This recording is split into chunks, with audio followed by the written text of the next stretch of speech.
கொட்டப்பட்டில் உள்ள இலங்கை தமிழர் மறுவாழ்வு முகாமில் வசிப்பவர் நளினி, வயது 38. இவரது பெற்றோர் மண்டபம் முகாமில் வசித்தபோது 1985 நளினி பிறந்துள்ளார். தற்போது தனது கணவருடன் கொட்டப்பட்டு இலங்கை தமிழர் மறுவாழ்வு முகாமில் வசித்து வருகிறார்.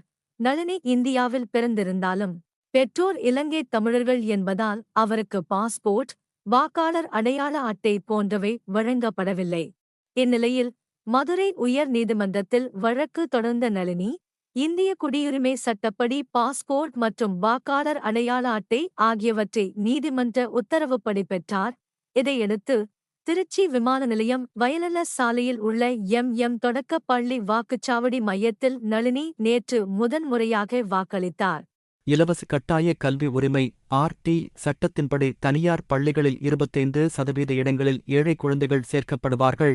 அந்த வகையில் தமிழகம் முழுவதும் 8,000க்கும் மேற்பட்ட தனியார் பள்ளிகளில் 1.10 லட்சம் இடங்கள் உள்ளன. இத்திட்டத்தில் எல்கேஜி அல்லது 1ஆம் வகுப்பில் சேர்பவர்கள் 8ஆம் வகுப்பு வரை கட்டணம் செலுத்தாமல் இலவசமாக படிக்கலாம். தமிழகத்தில் 2013 அமலான RT திட்டத்தின் கீழ் இதுவரை 4.60 லட்சம் மாணவர்கள் பயன்பெற்றுள்ளனர். இந்நிலையில் வரும் 2024-25 கல்வி ஆண்டில் இலவச சேர்க்கைக்கான இணையதழ் விண்ணப்ப பதிவு ஏப்ரல் 22 தொடங்கி மே 20 தேதி வரை நடக்கவுள்ளது. விண்ணப்பதாரர்கள் rt.teenschools.gov.in எனும் இணையதளம் மூலம் விண்ணப்பிக்கலாம். ஒரு பெற்றோர் அதிகபட்சம் தங்கள் இருப்பிடத்துக்கு அருகே உள்ள 5 பள்ளிகளில் விண்ணப்பிக்கலாம். வருமானம், இருப்பிடம், சாதி சான்றிதழ்களை அவர்கள் சமர்ப்பிக்க வேண்டும். பள்ளியில் நிர்ணயித்த இடங்களை விட அதிக விண்ணப்பங்கள் வந்தால் வெளிப்படையான குலுக்கல் முறையில் மாணவர்கள் தேர்வு செய்யப்படுவார்கள். கடந்த ஆண்டு ஏப்ரல் 17 தேதி சுவிட்சர்லாந்தின் சூரிச் நகரில் இருந்து ஏர் கனடா விமானம் மூலம் கண்டெய்னர் ஒன்று பியர்சன் சர்வதேச விமான நிலையத்துக்கு கொண்டுவரப்பட்டது. அதில் 400 கிலோ தூய தங்க கட்டிகளும் 2.5 மில்லியன் கனடா டாலரும் இருந்தன. விமான நிலையத்தின் சேமிப்பு கிடங்கில் வைக்கப்பட்டிருந்த இந்த கண்டெய்னர் அன்றைய தினமே போலி ஆவணம் மூலம் திருடப்பட்டது. இது தொடர்பாக காவல்துறை நடத்திய விசாரணையில் இதுவரை 7 பேர் கைது செய்யப்பட்டனர். இதில் பரம்பால் சித்து, வயது 54, அமித் ஜலோடா, வயது 40 ஆகியோர் இந்திய வம்சாவளியைச் சேர்ந்தவர்கள். இவர்கள் ஆண்டாரியோவில் வசித்து வருகின்றனர். கனடாவில் இதுவரை இல்லாத வகையில் நடைபெற்ற இந்த மிகப்பெரிய கொள்ளை சம்பவம் குறித்து போலீசார் ஓராண்டு நீண்ட விசாரணைக்குப் பிறகு 7 பேரை கைது செய்துள்ளனர். இந்தியாவில் தயாரிக்கப்பட்ட பிரம்மோஸ் ஏவுகணை முதல் முறையாக பிலிப்பைன்ஸ் நாட்டுக்கு நேற்று ஏற்றுமதி செய்யப்பட்டது. இந்தியா ரஷ்யா கூட்டு சேர்ந்து பிரம்மோஸ் ஏரோஸ்பேஸ் என்ற நிறுவனத்தை இந்தியாவில் தொடங்கி பிரம்மோஸ் ஏவுகணைகளை தயாரித்தன. இந்தியாவின் பிரம்மபுத்ரா நதி மற்றும் ரஷ்யாவின் மோஸ்வா நதி ஆகியவற்றின் பெயர் சேர்க்கப்பட்டு பிரம்மோஸ் பெயர் உருவாக்கப்பட்டது.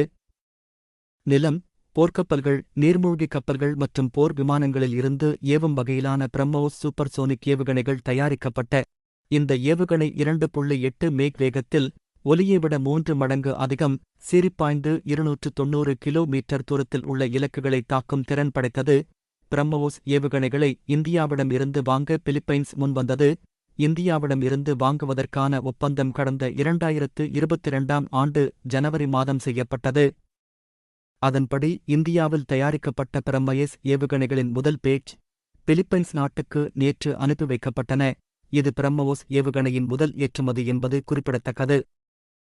கடற்படை துணை தளபதியாக தற்போது பணியாற்றி வரும் வைஸ் அட்மிரல் தினேஷ் குமார் திரிபாதியே ஏப்ரல் 2024-30 முதல் கடற்படையின் அடுத்த தளபதியாக அரசு நியமித்துள்ளது.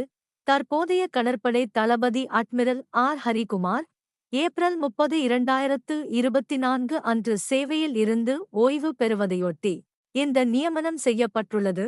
1964ஆம் ஆண்டு மே 15 பிறந்த வைஸ் அட்மிரல் தினேஷ் குமார் திரிபாதி ஜூலை 1985 அன்று இந்திய கடற்படையின் நிர்வாகப் பிரிவில் நியமிக்கப்பட்டார்.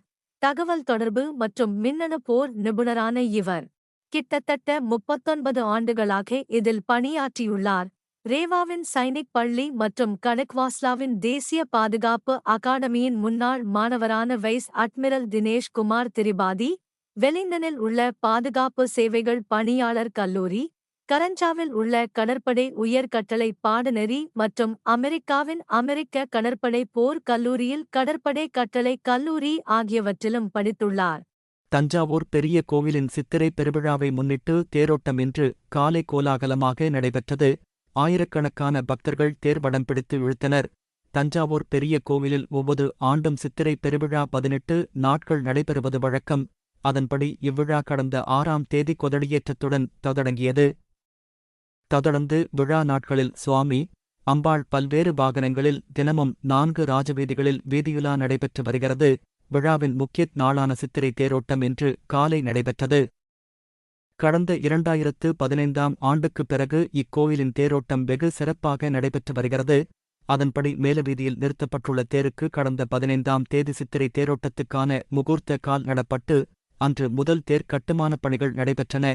இந்த தேர் சாதாரணமாக 19 அடி உயரமும் 18 அடி அகலமும் 40 டன் எடையும் கொண்டது. தேரை அலங்கரிக்கப்படும் போது 50 அடி உயரமும் 43 டன் எடையுமாக காணப்படும். இந்த தேரில் 252 சுவாமிகளின் சிற்பங்களும் 165 வெண்கல மணிகளும் உள்ளன. பெரிய கோவில் சித்திரை தேரோட்டத்தை முன்னிட்டு இன்று தஞ்சாவூர் மாவட்டத்தில் கல்வி நிறுவனங்களுக்கும் அரசு அலுவலகங்களுக்கும் உள்ளூர் விடுமுறை அளிக்கப்பட்டுள்ளதால் ஏராளமான பக்தர்கள் தேரோட்டத்தில் கலந்து கொண்டனர். இன்று 22 கேரட் தங்கம் விலை கிராமிற்கு 5 ரூபாய் குறைந்து 1 கிராம் தங்கம் 6885 ரூபாயாகவும் 8 கிராம் தங்கம் 55,080 ரூபாயாக விற்கப்படுகின்றது. இன்று வெள்ளி விலையில் மாற்றமில்லை. 1 கிராம் வெள்ளி 90 ரூபாயாக விற்கப்படுகின்றது.